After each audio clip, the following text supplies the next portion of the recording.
Operation सिंदूर से पाकिस्तान में छिपे बैठे आतंकवादी संगठनों की कमर तोड़ने के बाद भारत ने अब पाक के नापाक इरादों को अंतर्राष्ट्रीय स्तर पर भी बेनकाब करने की रणनीति बना ली है। मोदी सरकार की इस रणनीति का हिस्सा सिर्फ भारतीय जनता पार्टी के सांसद ही नहीं बल्कि सभी दलों के सांसद शामिल हैं।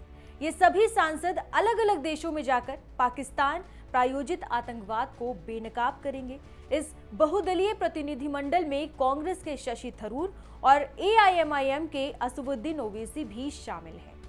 थरूर और ओवैसी मोदी सरकार के कट्टर विरोधी रहे हैं, फिर प्रधानमंत्री नरेंद्र मोदी इस बेहद खास मिशन पर इन्हें क्यों भेज रहे हैं? आखिर मोदी सरकार का पाक को बेनकाब करने का पूरा प्लान क्या है, समझिए। नमस्कार, मैं हूं अनुश्री गुप्ता। पीएम मोदी की छवि एक ऐसे लीडर की है जो अपने फैसलों से चौंकाने के लिए जाने जाते हैं। विपक्षी सोच भी नहीं पाते और पीएम मोदी वो कर जाते हैं। शशि थरूर को बहुदलीय प्रतिनिधिमंडल में शामिल करने का निर्णय भी कुछ ऐसा ही है, लेकिन शशि थरूर को करीब से जानने वाले जानते हैं कि उन्हें चुन पीएम मोदी ने कितना बड़ा दांव खेला है।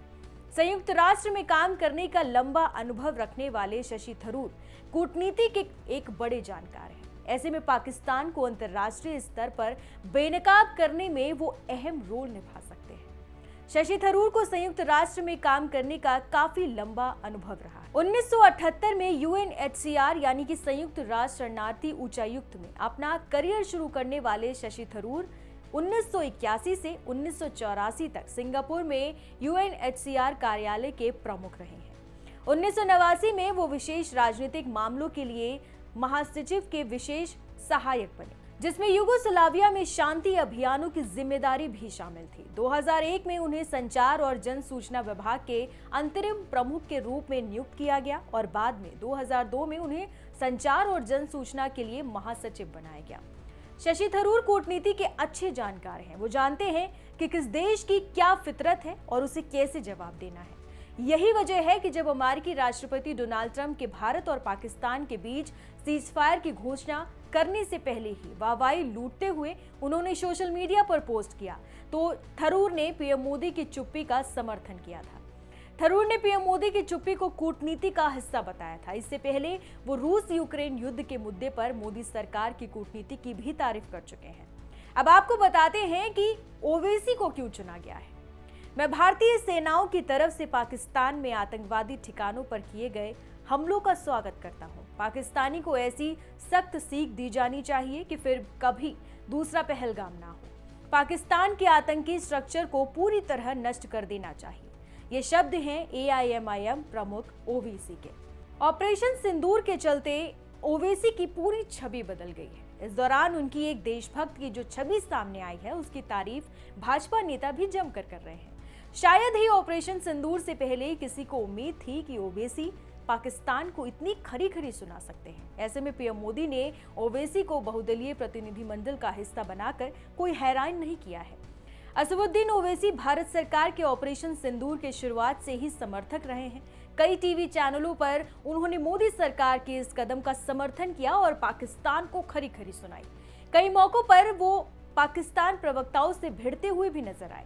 ओवैसी ने कहा कि पाकिस्तान को उसके किए की सख्त से सख्त सजा दी जानी चाहिए। एक न्यूज चैनल को दिए इंटरव्यू के दौरान उन्होंने कहा था कि देश उनके लिए सबसे पहले आता है, उनके दिल में जो होता है वही कहते हैं। लोगों को कई बार अच्छा लगता है तो कई बार बुरी बात लगती है, लेकिन मुझे करीब से जानने वाले मेरे हिंदू दोस्त जानते हैं कि मैं कैसा हूँ। बहुदलीय प्रतिनिधिमंडल में कौन सा दल किस देश में जाएगा ये जानकारी तो अभी सामने नहीं आई है, लेकिन ऐसा माना जा रहा है कि मुस्लिम चेहरा होने के नाते ओवैसी को मुस्लिम देशों को साधने में लगाया जा सकता है। दरअसल अंतर्राष्ट्रीय स्तर पर ओवैसी की छवि एक पक्के मुसलमान की है। ऐसे में जब वो मुस्लिम देशों के सामने भारत का पक्ष रखेंगे तो उनकी बात में एक अलग वजन होगा।